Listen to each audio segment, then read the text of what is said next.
Today, I am running down the 5 invisible specs that are most critical to your electric guitar or bass, so stick around.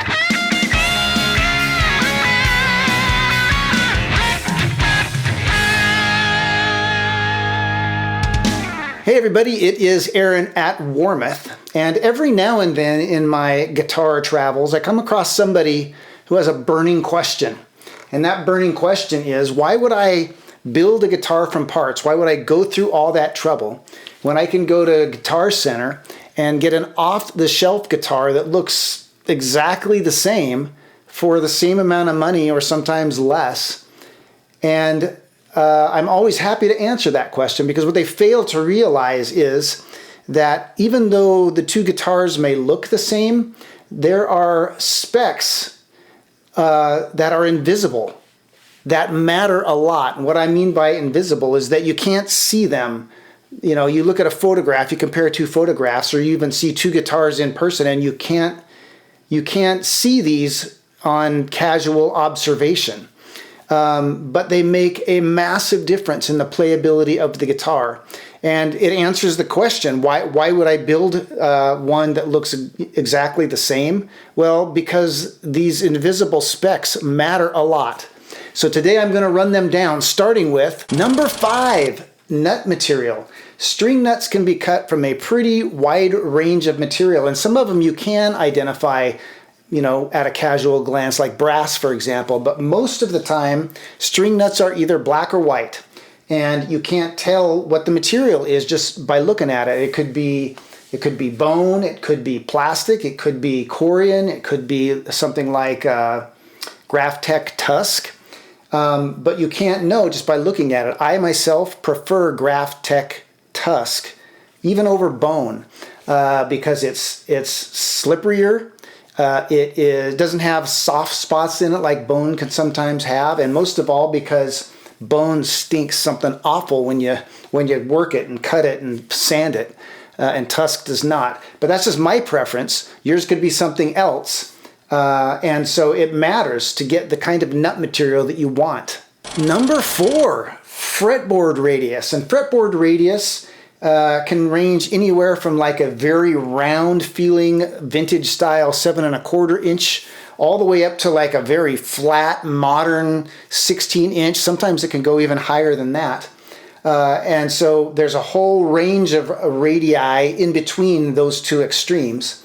And what radii you prefer, or what radius you prefer, is it's totally, you know, personal preference and how you like your neck to feel. Nobody can see that at a glance. A lot of fretboards these days have a compound radius where it starts out very round and then gradually flattens out as you go up the neck. All this stuff is personal preference, and it affects the playability, the bending of the strings, and all that kind of stuff. It affects that a lot, and it is essentially invisible. Number 3, nut width. And again, nut width is critically important to the playability and comfort of your neck, not just because of the fact that the nut width, whether it's wider or skinnier, will make it more difficult or easier for you to get your fingers around the neck, depending on how big your hands are and how you like your neck to feel, but also because a wider or skinnier nut will have an effect on the string spacing in the lower frets, which can change the way your chord grips are and even make string bending easier or more difficult. You know, if strings are very close together, bending is a little bit more difficult because you're often pushing on 2 strings or 3 strings to get a string bent, whereas if they're wider apart, you have a little bit more room to push just 1 string to achieve that pitch. So yeah, nut width is a big deal and invisible. Number 2, neck back profile. And I'm sure you will all agree that this is huge in the playability and comfort of your guitar. And the neck back profile refers to the overall thickness of the neck and also the shape of the back of the neck. And by far the most common shape is like a C shape, but there are lots of others, D shape and a U shape and a V shape and all kinds of shapes. The trend over the last, I don't know, 5, 6, 7 years has been to do compound shapes where it starts out as a C and then gradually transitions to more of a V shape in the upper frets or a D shape in the upper frets or whatever. But compound back profiles have become a thing over the last decade. And it's also worth mentioning that your neck back shape and your nut width are inextricably linked, because if you change the width of the nut, it will change the way a back profile feels. Even though it is cut the same, it'll change the way it feels because now it's wider in the palm of your hand all the way up the neck. So again, critically important to comfort and playability, invisible to the casual observer. And number one, fret size and material is a massive factor in how a neck feels and how a neck plays. In general, there are two kinds of fret material, nickel silver and stainless steel. Nickel silver is the traditional fret material and has a certain feel, and some would argue a certain tone.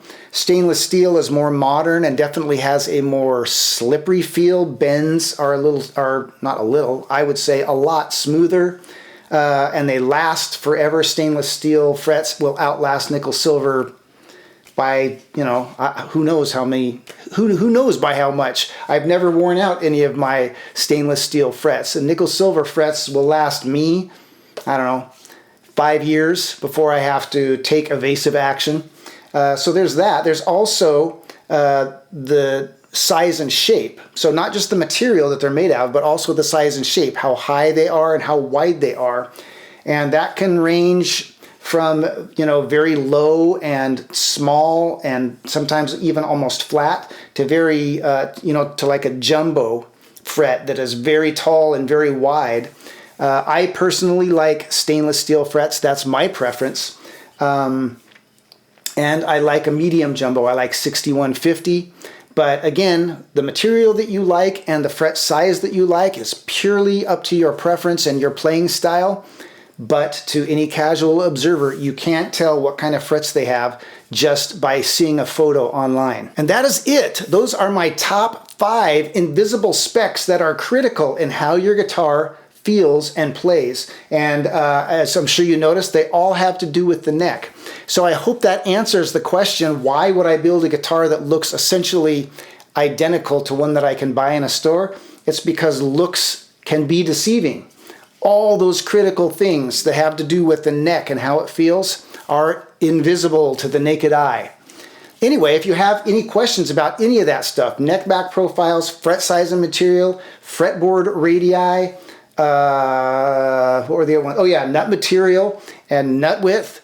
We have info pages about all that stuff on the Warmoth website. If you still have questions, give our customer service reps a call. They'll be happy to walk you through all of these invisible options and help you build a neck that is exactly right for you. And until next time, keep on picking.